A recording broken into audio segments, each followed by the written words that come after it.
وده يا سيكي ونو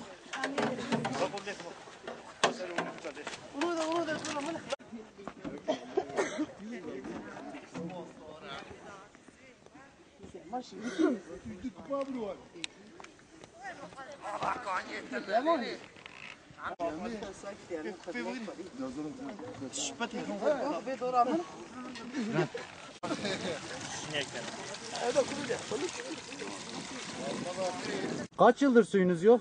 7-8 yıldan fazladır. Okul çok uzak mı buraya?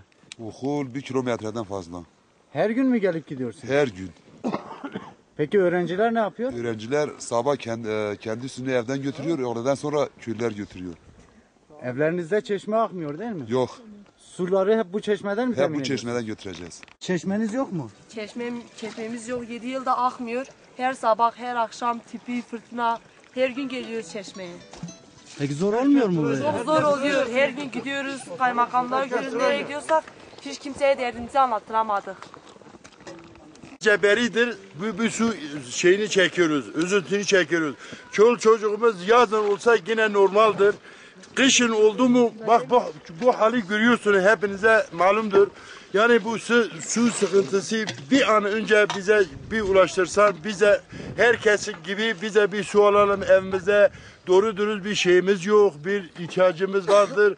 Su şeylerini çok felaket çekiyor. Ana vatan zamanında ben yine müracaat etmiştim. Geldi bize söz verdiler. Dedi yapacağız. Onu da yapmadılar. Devletin şeyi uzundur. Yani herkes elini uzatsan biz devlete büyük bir yardım bekliyoruz. Bize devlet su verdi ama su yok. Alınan kaynakla nasıl kepçeyi vururken o su direktlemen kumdan gitti. Su kayboldu. Sadece ilkbahar 2 ay yağmur suyu geliyor. Yağmur bitti mi bizim suyu da biter. Yani kaç senedir ben bu çamaşır makinesi almışım, buradan böyle bekliyor. Ne çamaşırdan faydalanıyoruz, ne sudan, ne musluktan, ne mutfaktan, ne tuvaletten, ne banyoda. Hep suyu dışarıdan elle getirip kullanıyoruz. Yani bu konuda çok yani perişan.